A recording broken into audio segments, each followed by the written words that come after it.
നമസ്കാരം. അഭിഷേകപ്രിയനായ ശ്രീപരമേശ്വരനും അലങ്കാരപ്രിയനായ മഹാവിഷ്ണുവും ഒരേ വിഗ്രഹത്തിൽ ശങ്കരനാരായണരായി കലിയുഗ ഭക്തർക്ക് ദർശനം തരുന്ന ശൈവ വൈഷ്ണവ ഒരുമയ്ക്ക് ഉദാഹരണമായ ഒരു ശിവൻകോവിലിനെ പറ്റി അറിഞ്ഞിരിക്കാം. ക്ഷേത്രം അരുൾമികു ശങ്കരനാരായണർ തിരുക്കോവിൽ. ഈ ക്ഷേത്രം തമിഴ്നാട്ടിൽ തെങ്കാശി ജില്ലയിൽ ശങ്കരൻകോവിൽ എന്ന സ്ഥലത്താണ് സ്ഥിതി ചെയ്യുന്നത്. ഇവിടെ മൂലവർ ശിവഭഗവാൻ ശങ്കരലിംഗസ്വാമി എന്ന നാമത്തിലും ദേവി ശ്രീപാർവതി ഗോമതിയമ്പാൾ എന്ന നാമത്തിലും അനുഗ്രഹം ചൊരിയുന്നു. ശൈവ വൈഷ്ണവ ഒരുമയ്ക്കായി ശിവനും ഹരിയും ഒന്നിച്ച് ദർശനം കൊടുക്കുന്ന ശങ്കരനാരായണ പ്രതിഷ്ഠയും ക്ഷേത്രത്തിലുണ്ട്. ഈ ക്ഷേത്രത്തിന് ശങ്കരൻകോവിൽ, ശങ്കരനായനാർ കോവിൽ എന്നെല്ലാം നാമങ്ങളുണ്ട്. ഭാരതത്തിലെ പ്രസിദ്ധിപ്പെട്ട 51 അമ്മൻ ശക്തിപീഠങ്ങളിൽ മഹായോഗിനി ശക്തിപീഠമാണ് ഇവിടം. സതീദേവിയുടെ നെറ്റിയുടെ ഉൾഭാഗമായ സഹസ്രാരം വീണ ഭാഗമാണ് ശങ്കരൻകോവിലിലെ ഗോമതിയമ്പാൾ സന്നിധി. അതല്ലാതെ ദശമഹാവിദ്യാപീഠത്തിൽ ഇവിടം ഷോഡശി പീഠമാണ്. തെൻപാണ്ഡ്യ നാട്ടിലെ പഞ്ചഭൂത സ്ഥലങ്ങളിൽ പൃഥ്വിസ്ഥലമാണ് ശങ്കരൻകോവിൽ. കരിവലം വന്തനല്ലൂർ അഗ്നിസ്ഥലം, ദാരുകാപുരം ജലസ്ഥലം, തെന്മല വായുസ്ഥലം, ദേവദാനം ആകാശസ്ഥലം. തോരണമല മുരുകൻ കോവിലിൽ നിന്ന് നോക്കിയാൽ ദൂരത്തായി ശങ്കരൻകോവിൽ ഗോപുരം കാണാം. പാമ്പാട്ടി സിദ്ധർ ഇവിടത്തെ ഗോമതിയമ്പാളെ പൂജിച്ചിരുന്നു എന്നും അദ്ദേഹത്തിന്റെ സമാധി സ്ഥലം ശങ്കരൻകോവിലുണ്ടെന്നും പറയപ്പെടുന്നു. ഈ ക്ഷേത്രത്തെക്കുറിച്ചുള്ള ഐതിഹ്യങ്ങൾ ഇപ്രകാരം. ഈശ്വരഭക്തന്മാരായ 2 നാഗരാജാക്കന്മാരായിരുന്നു ശങ്കനും പത്മനും. ശങ്കൻ തീവ്ര ശിവഭക്തൻ, പത്മൻ തീവ്ര വിഷ്ണുഭക്തൻ. ഭഗവാന്മാരിൽ ആരാണ് ഉന്നതൻ എന്ന് നാഗങ്ങൾക്കിടയിൽ ഇടയ്ക്കിടെ തർക്കമുണ്ടായി. ഇരുവരും പാർവതീദേവിയെ സമീപിച്ച് ഇതിന് ഉത്തരം കണ്ടെത്തി തരണമെന്ന് അഭ്യർത്ഥിച്ചു. ഇരുവരും ഒന്ന് എന്ന തത്വം അവർക്ക് മനസ്സിലാക്കി കൊടുക്കണമെന്ന് ചിന്തിച്ച് പാർവതീദേവി ശിവഭഗവാനെ സമീപിച്ചു.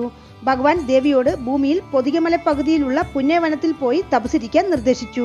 പുണ്യവനത്തിൽ ഒരു തീർത്ഥം സൃഷ്ടിച്ച് ദേവി ഒറ്റക്കാലിൽ നിന്നുകൊണ്ട് കൊടും തപസ്സനുഷ്ഠിച്ചു. നാഗരാജാക്കന്മാരും ഒരു തീർത്ഥം സൃഷ്ടിച്ച് അതിനടുത്തിരുന്ന് തപസ് ചെയ്തു. ശിവഭഗവാൻ 3 പേർക്കുമായി ശിവനും വിഷ്ണുവും ഒന്നു ചേർന്ന് ശങ്കരനാരായണനായി ദർശനം കൊടുത്തു. ദേവിയോടൊപ്പം ശിവലിംഗ സ്വരൂപമായി ശങ്കരലിംഗമായി ഭഗവാനും ഇവിടെ കുടികൊണ്ടു. ഈ 2 നാഗങ്ങളും ശിവലിംഗത്തെ പൂജിച്ചു വന്നു. അങ്ങനെയിരിക്കെ കാലപ്പോക്കിൽ പുണ്യവനത്തിൽ ഒരു മൺപുറ്റ് രൂപപ്പെടുകയും കാലക്രമേണ അത് വളർന്നപ്പോൾ ശിവലിംഗത്തോടൊപ്പം ശങ്കനും പത്മനും അതിനകത്താവുകയും ചെയ്തു. മണിഗ്രീവൻ എന്ന ദേവൻ പാർവതീദേവിയുടെ ശാപത്തിനിരയായി ഭൂമിയിൽ പുണ്യവനത്തിന് കാവൽക്കാരനായി. കരിവലം വന്തനല്ലൂരിൽ പാൽവണ്ണനാഥർക്ക് പുണ്യവനത്തിൽ ഒരു നന്ദവനമുണ്ട്. അതിനും മണിഗ്രീവൻ എന്ന കാവൽപ്പറയനാണ് കാവൽക്കാരൻ. കാവൽപ്പറയൻ തോട്ടത്തിന്റെ ഒരു ഭാഗത്ത് ഒരു വലിയ പുറ്റ് വളർന്നു നിൽക്കുന്നത് കണ്ട് ആ പുറ്റ് മൺവെട്ടിയാൽ ഇടിച്ചപ്പോൾ ഒരു പാമ്പിന്റെ വാൽ മുറിഞ്ഞ് രക്തം വന്നു.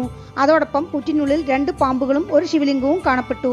അതേസമയം അവിടം ഭരിച്ചിരുന്ന മന്നൻ ഉഗ്രപാണ്ഡ്യൻ ആ വഴി പോകുന്നുണ്ടെന്നറിഞ്ഞ് രാജാവിനെ ഈ വിവരം അറിയിക്കാനായി കാവൽപ്പറയൻ ഓടി. തിരുനെൽവേലിക്ക് മേൽഭാഗത്ത് പെരുന്നയാറ്റിൻകരയിലുള്ള മണലൂരിൽ വസിച്ചിരുന്ന ഉഗ്രപാണ്ഡ്യൻ അടിക്കടി മധുരയിൽ ചെന്ന് മീനാക്ഷി അമ്മനെയും സ്വക്കനാഥ പെരുമാനെയും ദർശിച്ചിട്ട് വരുന്ന ശീലമുള്ളയാളാണ്. കാവൽപ്പറയൻ പുറ്റുവെട്ടി ശിവലിംഗത്തെ കണ്ട അന്ന് മധുരയ്ക്ക് പോവുകയായിരുന്ന രാജാവിന്റെ ആന പെട്ടെന്ന് കൊമ്പുകൊണ്ട് തറയിൽ കുത്തി തറയിൽ വീണ് ഉരുണ്ടുപിരണ്ടു. ഇതിന്റെ കാരണം മനസ്സിലാവാതെ ഉഗ്രപാണ്ഡ്യൻ താൻ എന്തെങ്കിലും ദൈവക്കുറ്റം ചെയ്തോ എന്നാലോചിച്ചു നിൽക്കുമ്പോഴാണ് കാവൽപ്പറയൻ ഓടിവന്ന് കാര്യം പറയുന്നത്. രാജാവും പരിവാരങ്ങളും ഉടൻ സ്ഥലത്തെത്തി പുറ്റും നാഗങ്ങളെയും ശിവലിംഗവും കണ്ട് സന്തോഷത്തോടെ നിൽക്കുമ്പോൾ മന്നന് കോവിൽ നിർമ്മിക്കാൻ അശരീരി കേട്ടു. അപ്രകാരം ഉഗ്രപാണ്ഡ്യൻ ശങ്കരൻകോവിൽ നിർമ്മിച്ച് ശിവലിംഗത്തെ പ്രതിഷ്ഠിച്ചു എന്നാണ് കഥ. ക്ഷേത്രത്തിൽ രാജാവിന്റെയും ക്ഷേത്രത്തിന് തിരുപ്പണികൾ ചെയ്ത പ്രധാനികളുടെയും ശില്പങ്ങളുണ്ട്. ശങ്കരൻകോവിലിൽ മണിഗ്രീവർ എന്ന കാവൽപ്പറയന്റെ വലിയ ശില്പമുണ്ട്. അതല്ലാതെ ശങ്കരൻകോവിലിന് തെക്കിൽ കാവൽപ്പറയന് ഒരു ചെറിയ കോവിലുണ്ട്. കാവൽപ്പറയൻ തെരുവ് എന്നറിയപ്പെട്ടിരുന്ന തെരുവ് ഇപ്പോൾ മുത്തുരാമലിംഗം തെരുവ് എന്നാണ് അറിയപ്പെടുന്നത്. ഈ കോവിലിൽ നിത്യപൂജകൾ നടക്കുന്നുണ്ടെന്ന് മാത്രമല്ല, ചിത്തിര തിരുവിഴ ആരംഭിക്കുന്നതിന് മുമ്പ് കാവൽപ്പറയന് വഴിപാട് നടത്തിയ ശേഷമാണ് കോവിലിൽ കൊടിയേറ്റുന്നത്. ആന കൊമ്പുകൊണ്ട് കുത്തിയ ആ പ്രദേശം പെരുങ്കോട്ടൂർ എന്നറിയപ്പെടുന്നു. ഉഗ്രപാണ്ഡ്യൻ താൻ ഭഗവാനെ കാണാനുണ്ടായ കാരണമായ ആന കുത്തിയ ഇടത്തുനിന്ന് ഒരു പിടി മണ്ണെടുത്തു കൊണ്ടുവന്ന ശേഷമാണ് ഉത്സവങ്ങൾ തുടങ്ങിയിരുന്നതത്രേ. ഇന്നും കോവിൽ ഉത്സവങ്ങളുടെ തുടക്കമായി കോവിലിലെ ആന പെരുങ്കോട്ടൂരിൽ ചെന്ന് ഒരു പിടി മണ്ണെടുത്തു കൊണ്ടുവരുന്ന പഴക്കം നിലനിർത്തുന്നു. കോവിലിന്റെ പേര് തന്നെയാണ് ഈ പ്രദേശത്തിനും. ശങ്കരൻകോവിൽ നഗരമധ്യത്തിലാണ് പ്രസിദ്ധമായ ഈ വലിയ ക്ഷേത്രം സ്ഥിതി ചെയ്യുന്നത്. ഏകദേശം 4.5 ഏക്കർ വിസ്താരമുള്ള ഈ ക്ഷേത്രത്തിൽ 125 അടി ഉയരത്തിലുള്ള 9 നിലയുള്ള രാജഗോപുരവും നിറയെ മണ്ഡപങ്ങളുമുണ്ട്. രാജഗോപുരത്തിന് മുൻവശത്ത് വടക്ക് ഭാഗത്തായി നാഗസുന്യതീർത്ഥം. രാജഗോപുരത്തിനുള്ളിലായി വിനായകരെയും ശ്രീമുരുകനെയും കടന്നാൽ വലിയൊരു മണ്ഡപം. ആ മണ്ഡപത്തിന് നടുവിൽ രുദ്രാക്ഷ പന്തലിന് കീഴെ നന്ദി, ബലിപീഠം, കൊടിമരം. 2ാം ഗോപുരത്തിൽ അധികാര നന്ദി, എതിരിൽ പ്രധാന സന്നിധി. കോവിലിന്റെ തെക്ക് ഭാഗത്തായി ദ്വാരപാലകർ കാവൽ നിൽക്കുന്ന പ്രധാന സന്നിധിയിൽ ചെറിയ സ്വയംഭൂ ശിവലിംഗ തിരുമേനിയായി ശ്രീപരമേശ്വരൻ, ശങ്കരലിംഗസ്വാമി, കൂഴൈനാഥർ, സീരാസേനാഥർ, ശങ്കരനായനാർ, ഭൂകൈലാസനാഥർ എന്നീ നാമങ്ങളിൽ കിഴക്ക് ദർശനമായി അനുഗ്രഹം ചൊരിയുന്നു. മാർച്ച് സെപ്റ്റംബർ മാസങ്ങളിൽ 21, 22, 23 തീയതികളിൽ സൂര്യൻ തന്റെ പ്രകാശകിരണങ്ങളാൽ ഭഗവാന് അർച്ചന ചെയ്യുന്നു. കിഴക്ക് ദർശനമായി തനിക്കോവിലാണ് അമ്പാൾ സന്നിധി. കൊടിമരവും വാഹനമായി നന്ദിയും സന്നിധി മുൻവശത്തുണ്ട്. ദ്വാരപാലികമാർ കാവൽ നിൽക്കുന്ന കരുവറയിൽ അമ്പാൾ ഗോമതിയമ്മൻ ഒരു കരത്തിൽ മലറേന്തിയും മറുകരം ലോലഹസ്തമായും മൃദുമന്ദഹാസത്തോടെ ഇളം യുവതിയായി സർവാലങ്കാര ഭൂഷിതയായി നിൽക്കുന്ന രൂപത്തിലുള്ള പ്രതിഷ്ഠയാണ്. ആവുടെ അമ്മൻ, മഹായോഗിനി, ശങ്കരഗോമതി, ആവുടെ നാച്ചിയാർ എന്നീ നാമങ്ങൾ ഇവിടെ ദേവിക്കുണ്ട്. മതി, അതായത് ചന്ദ്രനെ പോലെ പ്രകാശമായ മുഖത്തോടെ അംബിക ഇവിടെ തപസ് ചെയ്യാൻ വന്നപ്പോൾ ദേവലോക സ്ത്രീകൾ പശുക്കളുടെ രൂപത്തിൽ ദേവിക്ക് തുണ വന്നു. ആ എന്നാലും ഗോ എന്നാലും പശു എന്നാണ് അർത്ഥം. അതിനാൽ അംബികയ്ക്ക് ഗോമതി, ആവുടയാംബിക എന്നെല്ലാം നാമം വന്നു. ദേവി ഇവിടെ ലളിതാ ത്രിപുര സുന്ദരിയായി രാജരാജേശ്വരിയായി ദർശനം തരുന്നു.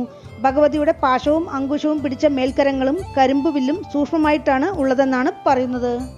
ഇത് സാധാരണ മനുഷ്യർക്ക് നഗ്നനേത്രങ്ങളാൽ കാണാൻ സാധിക്കയില്ല എന്നും തപോബലം സിദ്ധിച്ച യോഗികളാൽ മാത്രമേ കാണാൻ സാധിക്കൂ എന്നും ആ ദർശനം കിട്ടുന്നവർക്ക് അഷ്ടസിദ്ധികളും വശപ്പെടും എന്നാണ് വിശ്വാസം.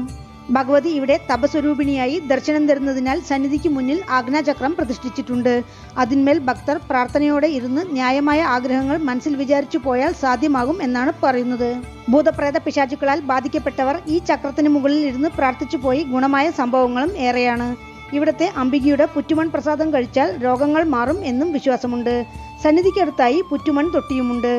ഈ പ്രദേശത്ത് ഭഗവതി ശങ്കരനാരായണ രൂപം ദർശിക്കാൻ തപസിരുന്നപ്പോൾ ഒരു ആടിമാസം പൗർണമി ഉത്രാട ദിനത്തിൽ ഭഗവാൻ ശങ്കരനാരായണരായി ദർശനം കൊടുത്തു. ഈ ഐതിഹ്യത്തിന്റെ ഓർമ്മയ്ക്കായി ക്ഷേത്രത്തിൽ 12 നാൾ ആടിത്തപസ് ഉത്സവം നടത്തുന്നു. 11-ാം നാൾ ഭഗവാൻ ദേവിക്ക് ശങ്കരനാരായണരായി ദർശനം കൊടുക്കുന്ന വൈഭവം നടക്കുന്നു. ക്ഷേത്രത്തിൽ ദേവി തപസ് ചെയ്യുന്ന ശില്പവുമുണ്ട്. കോവിലിൽ ഭഗവാന് നടക്കുന്ന എല്ലാ പൂജകളും ദേവിക്കും നടക്കുന്നു. ദേവിക്ക് തിങ്കളാഴ്ച മലർപ്പാവാടിയും ചൊവ്വാഴ്ച വെള്ളിപ്പാവാടിയും വെള്ളിയാഴ്ച തങ്കപ്പാവാടിയും ചാർത്തുന്നു. ദേവിക്ക് ദിനവും 4 പ്രാവശ്യം അഭിഷേകങ്ങളും പ്രത്യേക ദിനങ്ങളിൽ ചന്ദനക്കാപ്പും പൗർണമിക്ക് നവവർണ്ണ പൂജയും ദിനവും ലളിതാ സഹസ്രനാമ അർച്ചനയും നടത്തുന്നു. ഈ സന്നിധിയിൽ അർദ്ധയാമ പൂജ കഴിഞ്ഞ് പ്രസാദമായി നൽകുന്ന പാൽ 30 ദിവസം വ്രതശുദ്ധിയോടെ സേവിച്ചാൽ സന്താനഭാഗ്യം നിശ്ചയം എന്നാണ് വിശ്വാസം. ഭഗവാന്റെ സന്നിധിക്ക് ചുറ്റിലും ദേവീ സന്നിധിക്ക് ചുറ്റിലും ധാരാളം പരിവാര മണ്ഡപങ്ങൾ ഉണ്ട്. ശിവസന്നിധിക്കും അമ്മൻ സന്നിധിക്കും ഇടയിലാണ് ശങ്കരനാരായണർ സന്നിധി.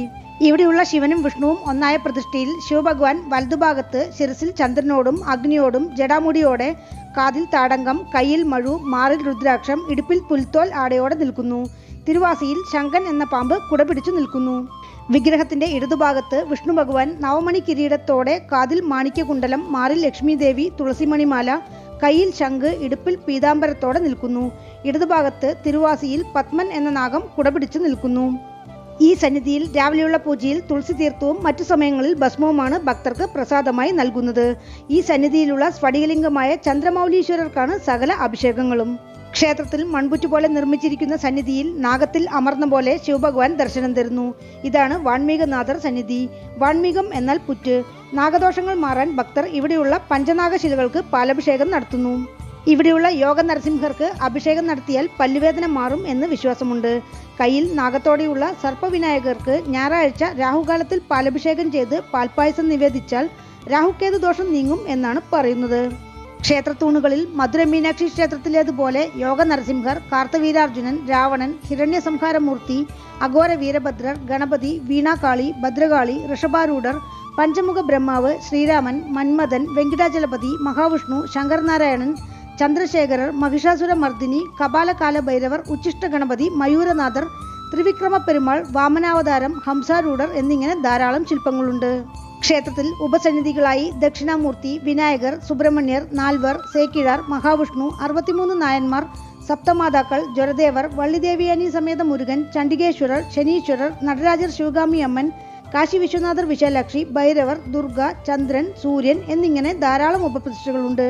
അതല്ലാതെ ഈ കോവിലിന്റെ സ്വാതന്ത്ര്യത്തിന് വേണ്ടി പോരാടിയ പുലിത്തേവർക്കും സന്നിധിയുണ്ട്. സാധാരണ ശിവക്ഷേത്രങ്ങളിൽ ഐപ്പശി മാസത്തിലാണ് അന്നാഭിഷേകം നടത്തുക. ഇവിടെ ചിത്തിരിയിലും ഐപ്പശിയിലും നടത്തുന്നു. വൈകുണ്ഠ ഏകാദശി ആഘോഷിക്കാൻ ക്ഷേത്രത്തിൽ വടക്ക് പ്രകാരത്തിൽ സ്വർഗവാതിലുമുണ്ട്. പാമ്പ്, തേൾ എന്നിങ്ങനെയുള്ള വിഷജന്തുക്കളിൽ നിന്നും രക്ഷപ്പെടാൻ അവയുടെ വെള്ളി, സ്വർണ്ണ രൂപങ്ങൾ ഭക്തർ സമർപ്പിക്കുന്ന സമ്പ്രദായവും ഇവിടെയുണ്ട്. ചില കോവിലുകളിൽ ദൈവങ്ങളെ ദർശിക്കാൻ ഒരു വിധിമുറ ഉണ്ട്. തില്ലയിൽ ചെന്നാൽ ആദ്യം കാളിയെ ദർശിച്ച ശേഷം നടരാജരെ ദർശിക്കണം. പെരുമാളെ സേവിക്കുമ്പോൾ ആദ്യം പാദത്തിലിരുന്ന് വേണം ഭഗവാനെ കാണാൻ. കാശി യാത്രയ്ക്ക് ചെന്നാൽ രാമേശ്വരത്ത് നിന്ന് മണ്ണെടുത്ത് കാശിയിൽ സമർപ്പിച്ച് കാശി ഗംഗാ ജലത്തെ കൊണ്ടുവന്ന് രാമേശ്വരത്തിൽ അഭിഷേകത്തിന് കൊടുക്കണം. അതേപോലെ ആദ്യം മധുരമീനാക്ഷിയെ ദർശിച്ചിട്ട് വേണം ഇവിടെ ഗോമതി അമ്പാളെ ദർശിക്കാൻ എന്നാണ് പറയുന്നത്.